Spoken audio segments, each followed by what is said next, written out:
Hello all, welcome to SMS channel. Hi అండి అందరికీ.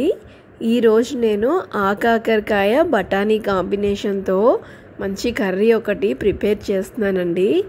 బఠానీ కాంబినేషన్తో ఎలా ఉంటుందో ఒకసారి మీరు కూడా చూడండి. టేస్ట్ అయితే చాలా బాగా వచ్చింది. మరి ఈ రెసిపీ కోసం మనం ఆకాకరకాయలని శుభ్రంగా వాష్ చేసుకొని ఇక్కడ నేను చూపిస్తున్న విధంగా ముక్కలుగా కట్ చేసుకోవాలి. మీకు కావాలంటే ఇలా సన్నగా పొడవుగా అయినా కట్ చేసుకోవచ్చు, లేదు అంటే కనుక ఇలా చిన్న చిన్న ముక్కలుగా అయినా కట్ చేసుకోవచ్చు. మీ ఇష్టం, మీది. ఎలా కావాలంటే అలా కట్ చేసుకోండి. ఇలా మొత్తాన్ని కట్ చేసుకున్న తర్వాత ఉల్లిపాయలని కూడా కట్ చేసుకోవాలి. అలాగే కొద్దిగా కరివేపాకు, పచ్చిమిరపకాయలని కూడా కట్ చేసుకొని ఒక ప్లేట్లో పక్కన పెట్టుకోవాలి.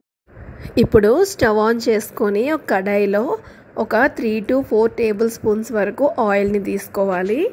ఆయిల్ కొద్దిగా వేడెక్కిన తర్వాత ఉల్లిపాయ ముక్కలన్నీ కట్ చేసుకొని పక్కన పెట్టుకున్నాం కదా, అవన్నీ వేసేసుకోవాలి. దాంతో పాటుగానే కరివేపాకు, పచ్చిమిరపకాయ ముక్కల్ని కూడా వేసేసుకోవాలి. ఇప్పుడు ఇవన్నీ ముక్కల్ని ఒకసారి బాగా కలుపుకోవాలి. మనకి ఇవన్నీ గోల్డెన్ కలర్లోకి వచ్చేంత వరకు ఫ్రై అవ్వాలి. అప్పుడు టేస్ట్ చాలా బాగుంటుంది. ఇప్పుడు మనం బాగా కలుపుకున్నాం కదా, దీంట్లోనే ఒక టేబుల్ స్పూన్ వరకు సాల్ట్ని వేసుకోవాలి. అలాగే మనకి కలర్ కోసం కొద్దిగా ఒక 1/2 టేబుల్ స్పూన్ వరకు పసుపుని కూడా యాడ్ చేసుకోవాలి. ఇప్పుడు ఈ ఉప్పు, పసుపు కూడా మొత్తం పచ్చిమిరపకాయలు, ఉల్లిపాయలకి పట్టేలాగా బాగా కలుపుకోవాలి. ఉల్లిపాయలు త్వరగా ఫ్రై అవ్వాలంటే మనం అవి వేగుతున్నప్పుడే కొద్దిగా సాల్ట్ని యాడ్ చేసుకోవడం వల్ల తొందరగా ఫ్రై అవుతాయి.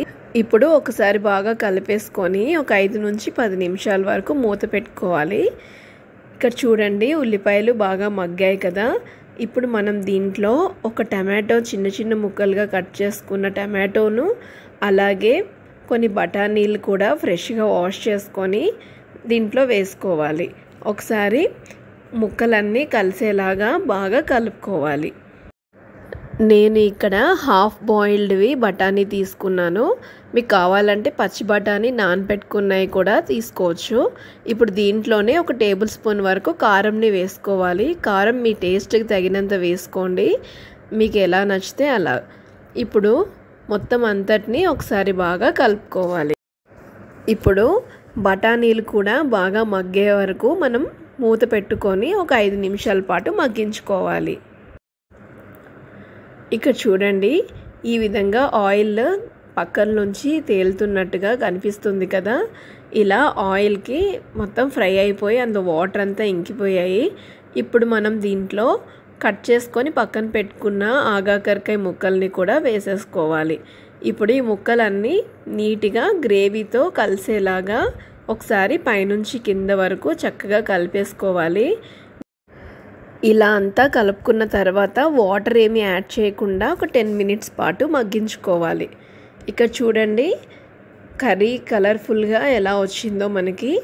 ఇప్పుడు మనం దీంట్లో కొద్దిగా ఒక 1/2 టీ గ్లాస్ వరకు వాటర్ని యాడ్ చేసుకోవాలి. ఎందుకంటే సాఫ్ట్గా పీస్ మనకి కొంచెం బాగా మగ్గుతుంది. అందుకే మనం దీంట్లో ఒక 1/2 టీ గ్లాస్ వరకు వాటర్ని కూడా యాడ్ చేసేసుకొని మళ్ళీ మూత పెట్టుకొని ఉడికించుకోవాలి. ఇప్పుడు ఒకసారి మూత తీసుకొని ఒకసారి మళ్ళీ కర్రీ మొత్తాన్ని బాగా కలుపుకోవాలి. ఇంకా కొద్దిగా ఫ్రై అవ్వాలండి, ఎందుకంటే మనకి ముక్కలు కస్కస్మంటూ మరీ పచ్చిగా ఉంటే బాగోదు. అందుకే ఇంకొక 5 నిమిషాల పాటు మగ్గనించుకుంటే అప్పుడు పర్ఫెక్ట్గా ఉడుకుతుంది. ఇప్పుడు మళ్ళీ మూత పెట్టుకొని ఒక 10 మినిట్స్ పాటు మగ్గించుకోవాలి. ఇప్పుడు ఒకసారి చూడండి, కర్రీని నేను బాగా కలిపి చూపిస్తున్నాను. ఇలా అడుగంటుతూ రెడీ అయిపోయింది కర్రీ.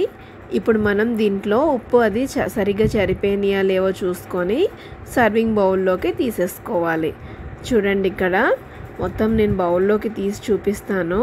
ఎంతో టేస్టీగా కలర్ఫుల్ లుక్తో చాలా చాలా బాగుందండి. వేడివేడి అన్నంలో కలుపుకొని తిన్నా బాగుంటుంది. అలాగే పప్పుచారు, చారు సైడ్ డిషెస్తో పాటుగా నంచుకొని తిన్నా కూడా చాలా బాగుంది. మీరు కూడా ఈ రెసిపీని ఇలా డిఫరెంట్ వేలో ఒక్కసారి ట్రై చేయండి.